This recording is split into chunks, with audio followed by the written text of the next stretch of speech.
até para contextualizar melhor a mensagem. Mas, como eu sei que grande parte de nós aqui é aqueles que acompanham pela rede social, já conhecem a história, eu vou tentar resumir aqui o mais rápido possível. E o primeiro ponto que eu quero falar aqui dessa história é que estava nos planos de Jesus passar por Samaria. Samaria é a região onde que a mulher samaritana, de onde que ela era. E por que eu estou falando isso? No verso 4, João 4, era-lhe necessário atravessar a província de Samaria. Na verdade, para quem conhece um pouquinho a geografia daquela época, os judeus, como eles tinham uma rixa com os samaritanos, eles não passavam por Samaria, eles preferiam não passar por Samaria, eles passavam pela Transjordânia, pelo Rio Jordão. É como se fosse, aqui estivesse, Jesus estava indo para a Galileia, estava na Judéia indo para a Galileia. Aqui estivesse a Judéia, Samaritana estivesse aqui e Galileia estivesse aqui. Eles passavam, Jesus estava querendo ir para Galileia, geralmente os judeus eles passavam do lado, eles vinham do lado do Rio Jordão e iam subindo. E assim eles fugiam de Samaria, porque eles não gostavam de passar lá, mesmo tendo que andar mais. Então, Jesus, várias vezes, não só nessa situação, mas Jesus passa por Samaria. E eu quero chamar a atenção nesse ponto que era necessário, estava nos planos de Jesus, era necessário que Jesus passasse por Samaria. Dessa mesma forma também, nas nossas vidas é necessário que Jesus passe por nós. Jesus venha até nós. E a história toda bíblica, toda a história bíblica, ela nos diz isso. Era necessário que Jesus venha e traga salvação para você. Estava nos planos de Jesus passar por Samaria, estava nos planos de Jesus também entrar nas nossas vidas. E assim foi com Paulo, por exemplo, em Damasco. Estava nos planos de Jesus, do Senhor, aparecer para Paulo em Damasco. E por quê? Porque ele assumiu a forma de servo, como Filipenses fala, assumindo a forma de servo, não tendo usurpação por ser igual a Deus, mas se esvaziou de toda a glória e assumiu a forma de servo. Filipenses 2 vai falar sobre isso. Então, o primeiro ponto é que é necessário que Jesus apareça. Para uma história de salvação, é necessário que Jesus venha ao local. É necessário que Jesus esteja presente no local. Primeiro ponto. Segundo ponto é que Jesus não faz acepção de pessoas. Se nós lermos João 4, 7 a 9, fala o seguinte: nisto veio uma mulher samaritana tirar água. Disse-lhe Jesus: dá-me de beber, pois seus discípulos tinham ido à cidade comprar alimentos. Então lhe disse a mulher samaritana: como sendo tu judeu, pedes de beber a mim, que sou mulher samaritana? Porque os judeus não se dão com os samaritanos. Em parênteses, né? Porque os não são samaritanos. Eu iria contextualizar aqui toda a história de Samaria com os judeus desde o Antigo Testamento, porque eu teria que explicar isso para explicar o porquê dessa rixa entre os dois. Mas tem a ver com os reinos divididos, o reino de Israel, reino do norte, que a capital era Samaria, e também o reino do sul, que é o reino de Judá, que a capital continuou sendo Jerusalém. E através disso o povo israelita se dividiu. E com o passar dos anos, você for ler lá em 1 Reis, 2 Reis, Crônicas também, vai perceber que o povo, principalmente o povo do norte, que é o povo de Israel, que a capital era Samaria, eles mudaram muitos costumes, mudaram muitas coisas que a lei de Moisés falava. E também, por isso, como eles foram tomados pelo Império Assírico ali, houve um sincretismo religioso naquela cidade. Então eles deixaram de adorar somente a Deus, começaram a ser politeístas, começaram a adorar vários deuses, começaram a inverter costumes, e também por isso os judeus consideravam os samaritanos impuros. Estou resumindo bem resumido aqui, pessoal. Mas, o que eu quero falar é o quê? Jesus não faz acepção de pessoas. E essa mulher samaritana, provavelmente, ela era uma mulher rejeitada entre o seu povo mesmo. E ela não tinha, depois a gente vai ver pela mensagem aqui, que ela tinha algumas situações que corroboram isso. E não é diferente de nós. Quem aqui já perdeu uma oferta de trabalho, foi rejeitado numa oferta de trabalho? Todos nós fomos. É ruim, não é? Nunca é bom. Não é bom ser rejeitado. Quem aqui já foi rejeitado por aquela menina, aquele menino que você gostava na adolescência? Não é legal. É legal? Não é legal. Por quê? A rejeição não é legal. E a mulher samaritana, ela era visivelmente rejeitada pelo seu povo mesmo. E a gente vai descobrir o porquê depois também. E Jesus não se importa com a nossa condição. Ele veio para nos salvar. Em Lucas nós lemos que o Filho do Homem veio buscar e salvar o perdido. Bem, pessoal. Terceiro ponto, então. Estou sendo bem breve aqui. É do versículo 10 até o versículo 15, mas eu acho que não vou ler. Mas fala sobre o quê? A necessidade da alma que precisa ser satisfeita. No versículo 13, afirmou-lhe Jesus: quem beber nesta água tornará a ter sede. Aquele, porém, que beber da água que eu lhe der, nunca mais terá sede. Pelo contrário, a água que eu lhe der será nele uma fonte a jorrar para a vida eterna. Disse-lhe a mulher: Senhor, dá-me de beber nessa água, para que eu não tenha mais sede, nem precise vir aqui buscá-la.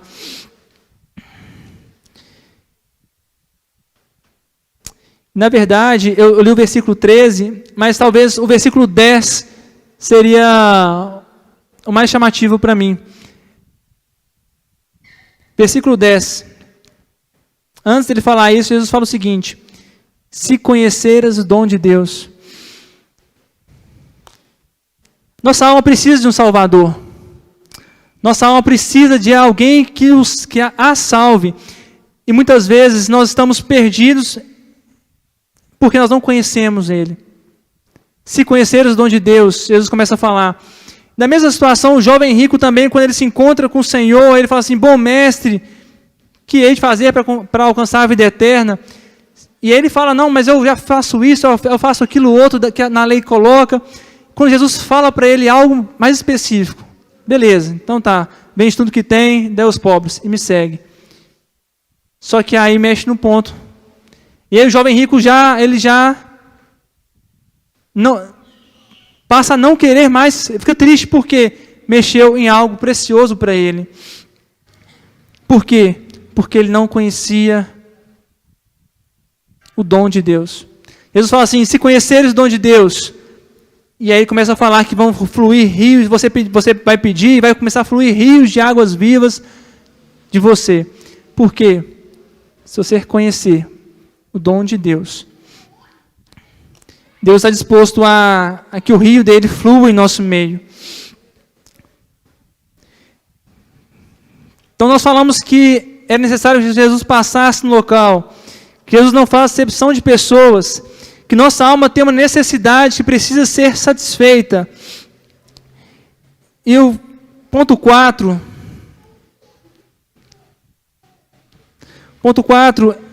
está lá em Mateus 4, 16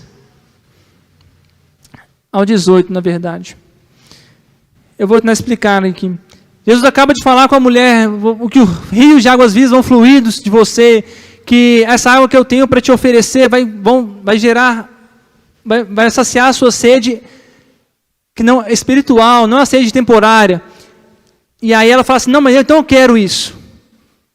Jesus explicou, ela quer, e aí parece que Jesus muda o assunto. Por que Jesus faz isso? Verso 16. Disse-lhe Jesus: vai, chama o teu marido e vem cá. E depois ela responde, fala que não tem um marido. Jesus fala que realmente ela não tem, porque ela teve 5, o que está agora não é marido dela. Mas o que eu quero chamar a atenção? Jesus parece que muda a conversa, não parece? Ela quer água, estão falando de água ali, dá-me água, dá-me água. Tá bom, chama seu marido. O que tem a ver? Nós falamos que Jesus precisa de vir, que ele não faz acepção de pessoas, que existe uma necessidade da alma que precisa ser satisfeita, e ela reconhece isso, a mulher samaritana, e aí vem o quarto ponto, que é a exposição do pecado, confronto com o pecado. Ali quando Jesus fala com a mulher samaritana, tá, beleza, traga o seu marido, porque ele quer reconhecer nela que ela era pecadora. Ele precisava desse senso de pecado para que ela entendesse que ela precisava de um Salvador. Se você não reconhecer, se você não tiver o senso de pecado, você não vai precisar de um Salvador. Se você não reconhecer que você não está salvo, que você precisa de um Salvador, aí Jesus entrará em cena. Ninguém pode receber o Evangelho de graça, a não ser que entenda que está perdido e precisa de ajuda. E a mulher samaritana tinha um problema, ela tinha dificuldades em sua área sexual, principalmente. E isso é importante porque, para nós também, e no Sermão do Monte, Jesus vai falar assim, a lei fala, se você matar, você está pecando, não é? Mas agora, se você odiar o seu irmão, você irar contra o seu irmão, você também está pecando. Ele também fala, se você adulterar na lei, é pecado, não é? Agora eu aumento isso. Se você olhar com desejo impuro no seu coração para uma mulher, também você já está adulterando.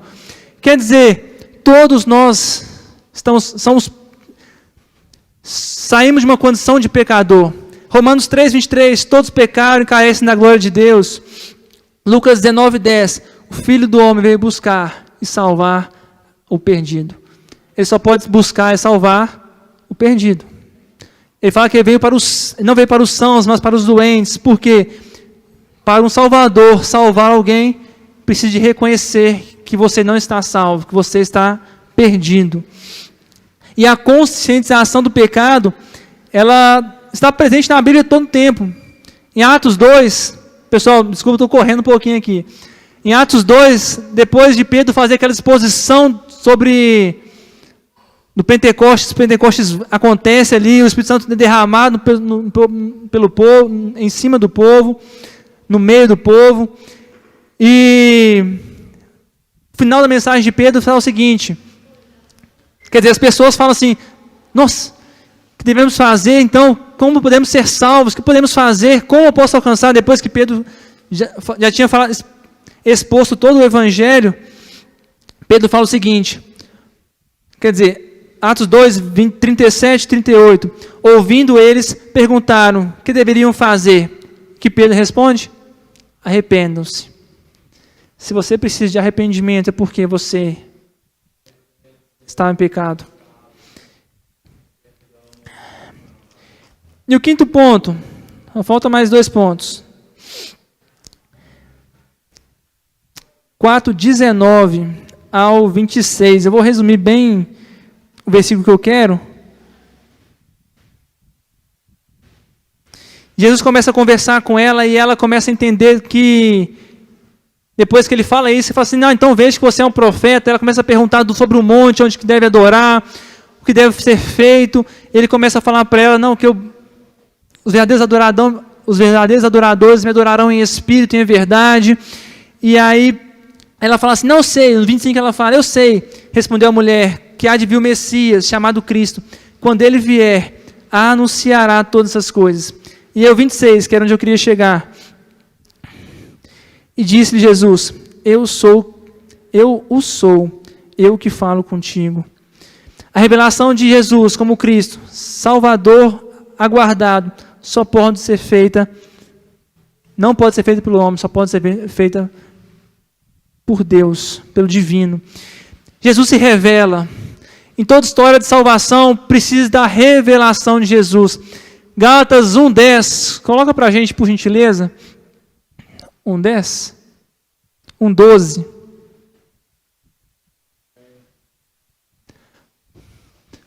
Porque eu não recebi, Paulo falando na carta de Gálatas, porque eu não recebi nem aprendi de homem algum, mas mediante revelação de Jesus Cristo. Quando Jesus vira para os discípulos e fala assim, e vocês, quem diz que eu sou? E aí Pedro levanta e fala assim, não, tu és o Cristo, Filho do Deus vivo. E aí Jesus fala para ele, bem-aventurado Simão Barjonas, que não foi de homem que recebeste essa revelação, mas de Deus. Não existe salvação, encontro com o Senhor, se não houver revelação de quem Jesus é. Jesus precisa nos revelar quem Ele é. E Paulo fala assim que não recebeu de homem alguma revelação do próprio Jesus. E o próprio Jesus se revelando ali para a mulher samaritana. E aqui há um parênteses muito grande, há uma beleza no evangelho enorme aqui. No capítulo 3, Jesus se revela também com Nicodemos. Nicodemos está ali perguntando para ele, uma conversa muito mais formal do mestre da lei, mas agora ele está com a mulher samaritana. No capítulo 3, ele está conversando com o mestre, um doutor da lei, e falando sobre detalhes do evangelho que são minúcias tão reveladoras. Que ele deveria nascer de novo. Talvez uma das principais conversas da Bíblia está em João 3. Em João 4 já muda, ele está falando de uma pecadora, uma mulher samaritana rejeitada. Eu quero chegar nisso. Às vezes, Tiago, as maiores ministrações, experiências de evangelho não vão ser no meio de um culto, que você estiver aqui em cima, mas vai ser às vezes numa conversa sua com alguém na rua. Às vezes a maior ministração sua, uma maior experiência com Cristo, vai ser no seu quarto ali, na sua intimidade. Porque engraçado que Jesus não, perante as multidões, o que ele fazia? Falava com parábolas, falava um tanto de coisa por parábolas, dispensava a multidão, ia com os discípulos para um lado, mas numa conversa informal com a mulher samaritana. E com Nicodemos, no capítulo 3, foram as maiores pregações de Jesus. Talvez os textos mais debatidos, textos mais bonitos do Evangelho, João 3, João 4, foi Jesus ali e uma pessoa apenas. Você não precisa de cantar para uma multidão, Mateus. Você não precisa de tocar para uma multidão, Marquinho. Você não precisa de dançar para uma multidão, Rebeca, Amanda, Andressa. Você não precisa de pregar para uma multidão, Tiago. Jesus está muito mais interessado no seu coração do que uma multidão. Talvez a beleza do Evangelho está muito mais na sua intimidade ali com o Senhor, do que grandes eventos, do que grandes ministrações, do que grandes instalações. E Jesus se revela de forma tão íntima, numa conversa informal com a mulher samaritana.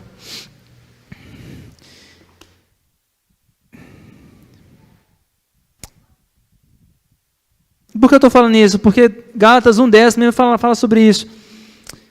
Se meu interesse era agradar homens, não devia ser servo de Cristo. Paulo está falando lá, não é para agradar homens. Finalizando, ponto 6.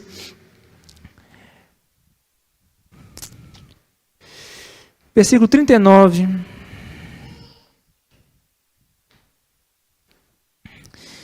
Muitos samaritanos daquela cidade creram nele em virtude do testemunho de uma mulher que anunciara: ele me disse tudo quanto tenho feito. Muitos samaritanos daquela cidade creram nele em virtude do testemunho de uma mulher que anunciara.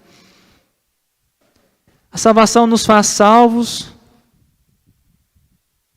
A salvação faz do salvo um missionário. E Deus não nos chamou para sermos pregadores. Já falei isso uma outra vez. Não nos chamou para sermos somente pregadores, dançarinos, músicos. Ele nos chamou para sermos testemunhas dele. Sermos testemunhas dele. Durante a mensagem aqui, ele fala assim que ele não está procurando... Cadê? Ele fala isso com a mulher samaritana, versículo 23. Vem a hora e a hora é chegada, que os verdadeiros adoradores adorarão o Pai em espírito e em verdade, porque são estes que o Pai procura para seus adoradores. Jesus não está procurando por adoração. Ele não precisa. Se eu cantar santo, não vai fazer Jesus mais santo. Se eu falar que ele é lindo, não vai fazer que ele vai se tornar mais lindo porque eu estou falando. Mas ele procura verdadeiros adoradores. Sabe por quê? Por amor a mim e por amor a você. Porque em Salmos vai falar assim, que nós nos tornamos parecidos com aquele que nos adoramos, aquilo que nós adoramos. À medida que nós adoramos com verdadeiros adoradores ao Senhor, nós nos tornamos mais parecidos com Jesus. Irmãos, essa é a mensagem. Eu corri muito aqui para tentar passar para vocês, mas, recapitulando, é necessária a providência divina. Jesus precisa de passar no local. Então, ponto 1. Jesus não faz acepção de pessoas, não importa a sua classe social, sua condição financeira, aquilo que você é. Ele falou com o mestre da lei, depois no capítulo seguinte estava falando, não é propósito, não é, a Bíblia não foi escrita de qualquer forma. Isso é proposital. No capítulo 3 ele fala com o mestre da lei, no capítulo 4 ele fala com a mulher samaritana. Ponto 3, nossa alma há uma necessidade que precisa ser saciada. E a mulher samaritana descobre aquilo. Ponto 4, quando descobrimos isso, nosso pecado precisa ser exposto. Quando nosso pecado é exposto, nós entendemos que nós precisamos de um Salvador.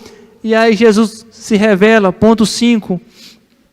E após a revelação de quem é Jesus, a intimidade com Jesus. Verso 6. Nós deixamos o balde e anunciamos Jesus. Você deixar a sua vida como mulher samaritana e anuncie Jesus. Amém?